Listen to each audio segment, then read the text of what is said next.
नमस्कार मित्रांनो, सोलापूरचा गणेश पाटील या चॅनलवरती तुमचं सगळ्यांचं पुन्हा एकदा स्वागत करतोय।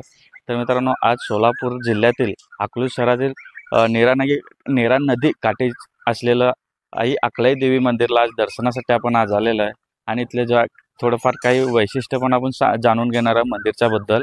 तर आपण चला तर मग आता मंदिर बघून घेऊया आणि मंदिरचा परिसर बघून घेऊया आणि दर्शन पण घेऊया आई अकलाई देवीचा। तर हे पूर्ण सगळीकडे तुम्हाला हिरवट दिसेल, बागायत आहे पूर्ण। हे प्रशस्त जागा असलेले हे पूर्ण मंदिर आहे मित्रांनो। तुम्ही बघू शकता किती हिरवगार असला उन्हाळ्यात सुद्धा पण इथे सगळं हिरवट ठेवलेलं आहे, बघू शकता तुम्ही। आणि ह्या बाजूला तुम्हाला इंटर्स दिसेल इकडे, आणि ह्याच्या बॅक साईडला तुम्हाला दिसणार आहे नीरा नदी जे आहे तिथं। हे नीरा नदी त्या बाजूला आहे, आपण तिकडेही जाऊया, थोडंसं तुम्हाला नीरा नदी पण दाखवतो। तर आता हे मंदिर आहे, तर मंदिरचा आधी परिसर तुम्हाला दाखवतो पूर्णपणे, मग नंतर आपण देवीचे दर्शन घ्यायला आज जाऊया गाभाऱ्यात, ठीक आहे। चल, तर ह्या साईडला पण तुम्ही बघू शकता, ह्या साईडला पण पूर्णपणे गवत आहे आणि अजून थोडेसे बाहेर गेल्यानंतर तुम्हाला ह्या साईडला सगळे झाडं दिसतात आणि झाडाला बसण्यासाठी बाजूला कट्ट्या टाईपचं सगळं बसण्यासाठी केलेलं आहे, तुम्ही बघू शकता सगळं। आणि हेच तिथून सरळ समोर गेल्यानंतर ना ते नीरा नदी काठ आहे, ते तिकडं तुम्हाला तिकडे गेलो ते पण दाखवतो। तर या इकडं, चला। आणि हे आहे मंदिर आपलं, तुम्हाला पुढून दिसलं जातं मंदिर आई अकलाई देवीचं मंदिर आहे।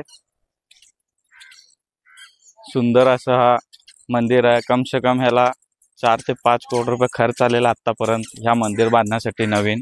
आणि तुम्हाला याच्या आधी तुम्हाला थोडंसं क्लिपमध्ये दाखवलं जुनं मंदिर आणि नवीन मंदिर, त्याचा फोटो पण दाखवलोय तुम्हाला, जुनं मंदिर कसं होतं आणि नवीन मंदिर कसं आहे। तर असं आत येताच तुम्हाला नंदी बैलाचं तुम्हाला दर्शन करावं लागेल। इथं समोरच नंदीचं मूर्ती आहे, तर इथून आत आपल्याला गाभाऱ्यात जायला भेटेल। तर चला आता आपण गाभाऱ्यात जाऊयात, देवीच्या गाभाऱ्यात जाऊयात, चला।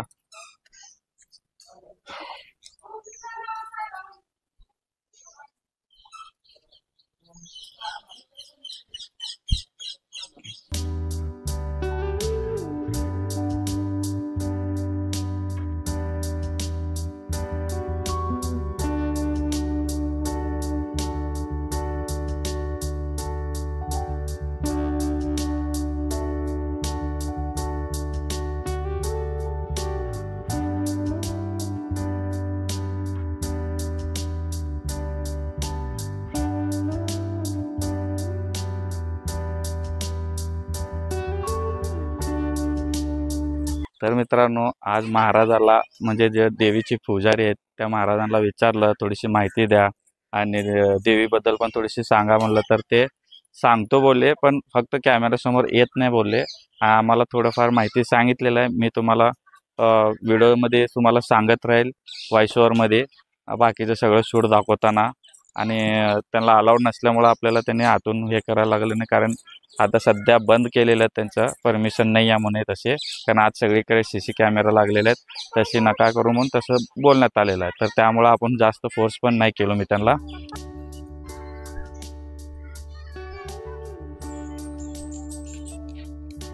हे मंदिरच्या मागील बाजू मित्रांनो, मागील बाजू थोडंसं प्लेग्राऊंड टाईप करण्यात आलेलं आहे, खेळण्यासाठी लहान मुलांना वगैरे, गार्डन टाईप तुम्ही बघू शकता, सगळे झोका वगैरे खेळू लागलेत। हे सगळं मागच्या साईडला आहे। परिसरात किती शांतता ठेवण्यात आलेली आहे मित्रांनो, तुम्ही बघू शकता। आणि इतकं शांत परिसर आहे, तिथले तुम्ही चिमणी, काही पक्ष्यांचा आवाजही सुद्धा तुम्ही एकदम क्लिअर ऐकू शकता, मन प्रसन्न असं पक्ष्यांचा आवाज आहे इथं। तर मित्रांनो, आता तुम्हाला आई अकलाई देवी आणि मंदिर हे स्थापना कशी झाली हे तुम्हाला थोडक्यात सांगतो। तर काही वर्षापूर्वी मित्रांनो, ह्याच नीरा नदीला खूप मोठा पूर आलेला होता आणि एका गाईच्या पायात काहीतरी अडकलं म्हणून गुराख्याने बघितलं, आणि ते बघता त्यांना नीट नजर आल्या नसल्यामुळं ना तो पुढं जाऊन बघितला, आणि त्यात बघितल्यानंतर ते होती आई अकलाई देवीची मूर्ती। आणि तो गुराख्याने ती मूर्ती, आई अकलाई देवीची मूर्ती, तिथंच नदीकाठी ठेवून तो निघून गेला. तेव्हा देवीने गावच्या पाटलाच्या स्वप्नात येऊन दृष्टांत देत त्याला म्हणाले, त्याच ठिकाणी नदीकाठी आईची स्थापना करण्यास आदेश दिला. तर अशा रीतीने मित्रांनो आई अकलाई देवीची स्थापना अकलूज शहरात झाली. आणि अशा ह्या सुंदर मंदिर पण नंतर बनवण्यात आलं. आधी जुनं मंदिर होतं मित्रांनो. तर मित्रांनो अशा पद्धतीनं आपलं आई अकलाई देवीचं दर्शन पूर्णपणे झालेलं आहे. आणि जेवढं शक्य होईल तेवढं माहिती पण द्यायचा प्रयत्न मी केलेला आहे. काही राहिलं असेल तरी तुम्ही मला कमेंटमध्ये सांगू शकता. आणि जे मला माहिती आहे तेवढंच मी माहिती सांगितलेलं आहे. कारण आपल्याला महाराजांना तर आपल्याला बाईट द्यायला नको बोलले, ते त्यांना अलाउड नसल्या कारणानं.